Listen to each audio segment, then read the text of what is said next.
Do you really think I give a fuck? Do you? Are you that fucking dumb? You ain't hear what the fuck I said? You asked Cut me. his fucking mic. Since he want to be fucking dumb. Now you want to be... Days of unanswered phone calls lead to a discovery that no family should ever face. Absolutely. So a young woman was found dead in her Atlanta apartment. September 30th, 2025, Atlanta.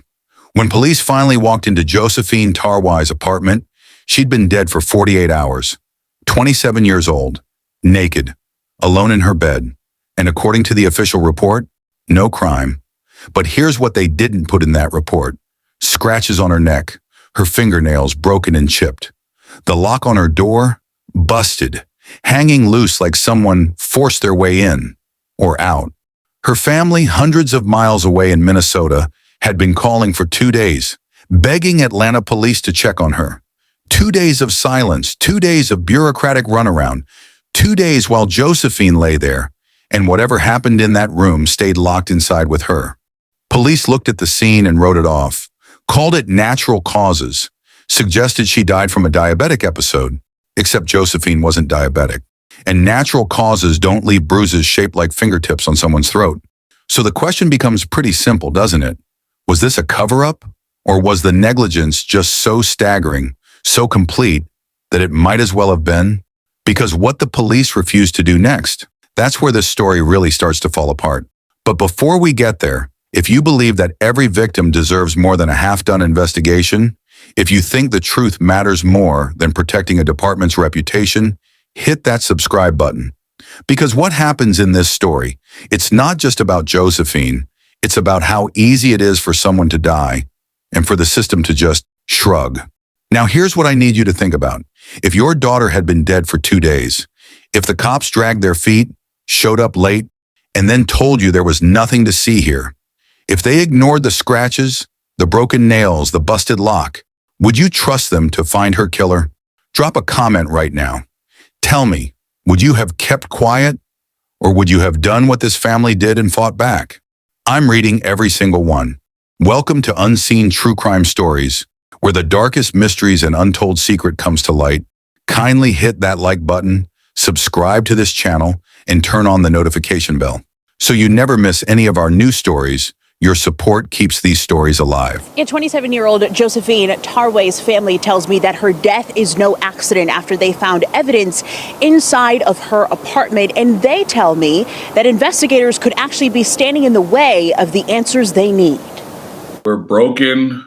We're crushed. Their pain unbearable. The wake and funeral this weekend. The Tarwais still suffering 23 days after their daughter and sister was found dead, alone in her apartment, hundreds of miles away from them. September 28th. They start calling Atlanta to file for a welfare check.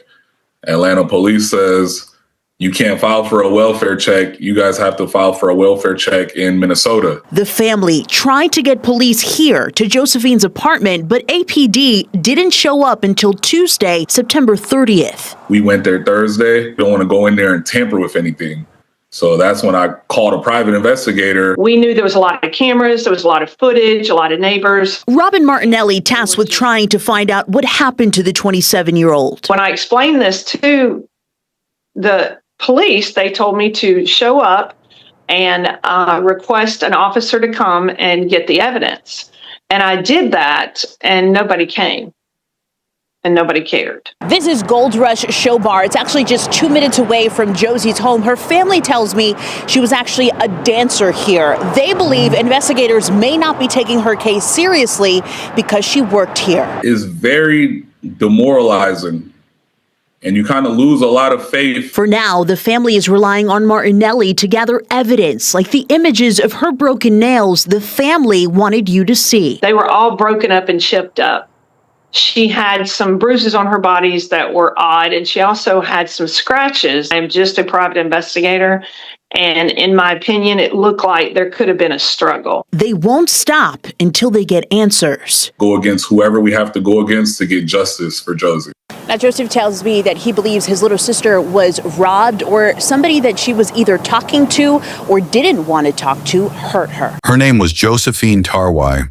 Her family called her Josie, 27 years old, born and raised in Minnesota, but living in Atlanta, working as a dancer at a club called Gold Rush Show Bar.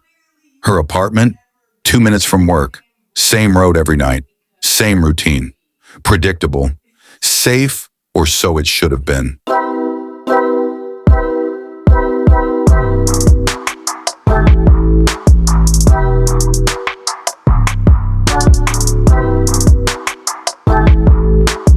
She wasn't just a dancer, she was a daughter, a sister, the kind of person her brother would later describe as the glue that held them together, the kind of person whose absence leaves a hole so big, her mother would pass out from grief hours before the funeral.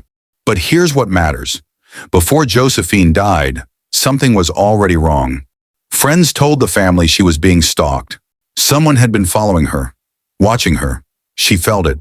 She told people about it. But no one took it seriously enough to do anything. Her brother Joseph thinks she might have rejected someone. Maybe someone she worked with.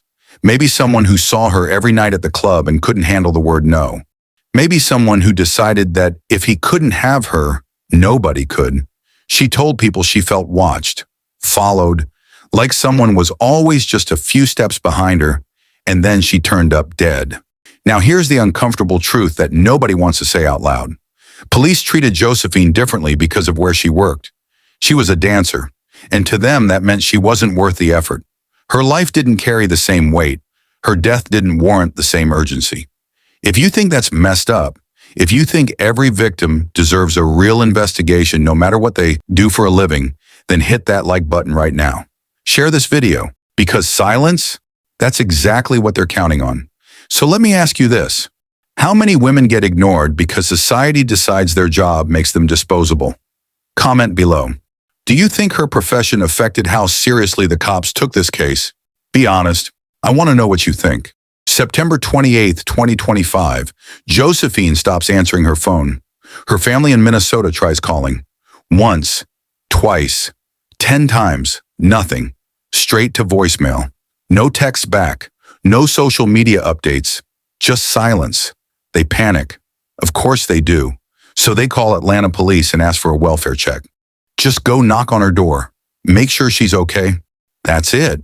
But here's where it gets infuriating. Atlanta PD tells them they can't do that. They say the request has to come from Minnesota authorities. So the family contacts Minnesota police. Minnesota files the request, and then nothing. Atlanta PD sits on it for 2 full days. By the time officers finally show up on September 30th, Josephine has been dead since the 28th. 48 hours. Gone. Now let me explain what a 48-hour delay does to a crime scene, because this is critical. Body temperature, it normalizes to room temp within 24 hours, making it nearly impossible to pin down an exact time of death. Rigor mortis, it peaks and starts to fade. DNA evidence, it degrades. Trace evidence like hair, fibers, fingerprints, they disappear. Witnesses forget details. Surveillance footage gets overwritten. Every hour that passes, the truth gets harder to find. And in this case, the cops gave it 48 hours to rot. The family believes Josephine died on September 28th, the same day they begged police to check on her.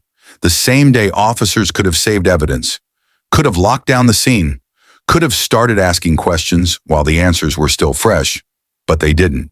Now here's where it gets even worse. When police finally got inside, they gave the family 2 completely different stories about how they entered. First, they said the door was barricaded, that they had to force their way in. A barricaded door suggests someone was trying to keep people out, or maybe keep something in. Then the story changed. Suddenly, the apartment manager let them in with a key. No forced entry, no barricade, just a routine unlock. So which one was it? Because both can't be true. And look, maybe you're sitting there thinking, I don't need to subscribe. I'll just watch this one video and move on. That's fine. But if that's you, I want you to go to the comments right now and tell me why. Tell me what I need to improve.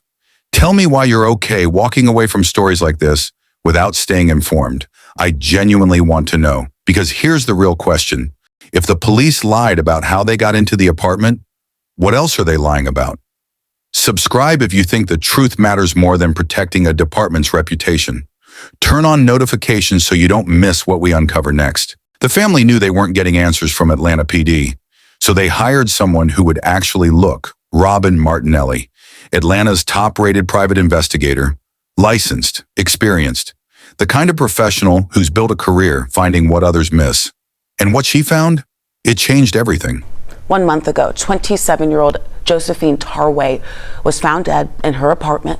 Her family says they still don't know how she died, but those circumstances surrounding her death, they've led them to believe that something nefarious has happened to her.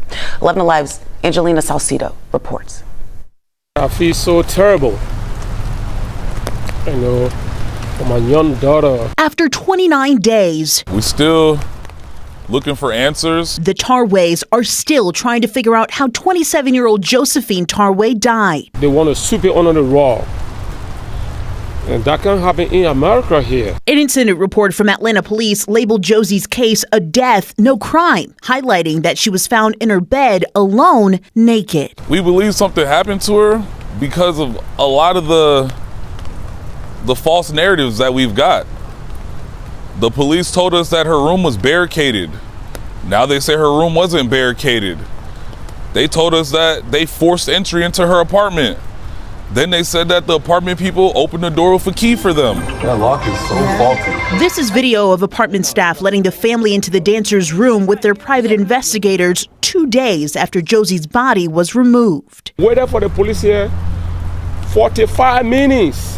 They never show up. Inside, they found her clothes, a money counter, and belongings thrown around. She had a fight with somebody in there, I'm pretty sure. The family says a private investigator noticed all her nails were broken, along with bruises and scratches on her neck when she viewed her body. Her friends are saying that she was being stalked by somebody, but then you want to say there's no chance of foul play. Standing just outside her apartment now, Josie's brother and father plead with APD to look at her case closely. It took getting help from you guys to get a phone call. Police are calling me, asking me, what do I think happened?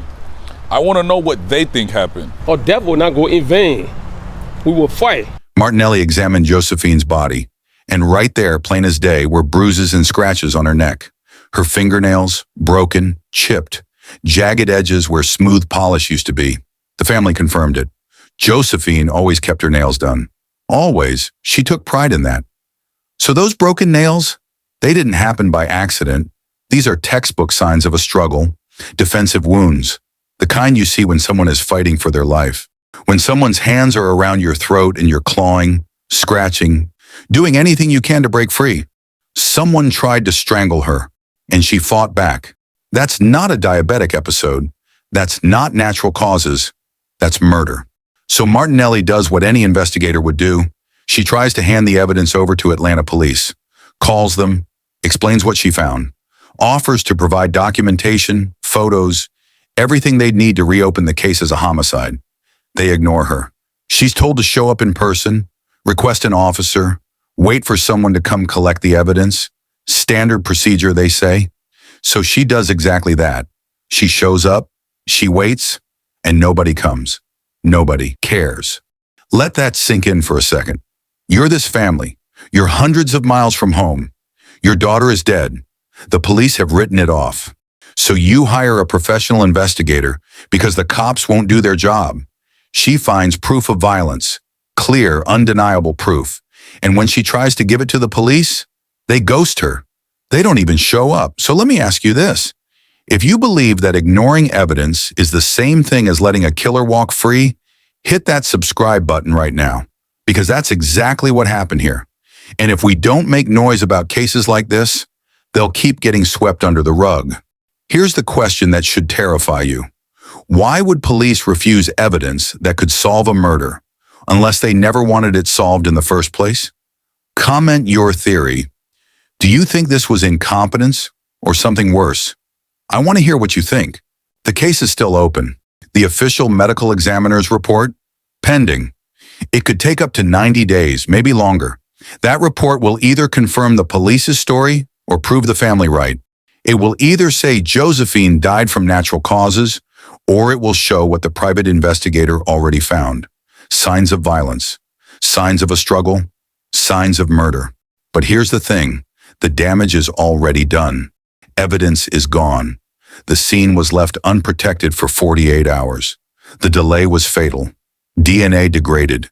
Witnesses moved on. Surveillance footage got recorded over. Whatever happened in that apartment, whatever truth was waiting to be found, it's harder to reach now because the people whose job it was to protect it didn't. And you want to know the worst part? The only reason police even started moving on this case? Media pressure.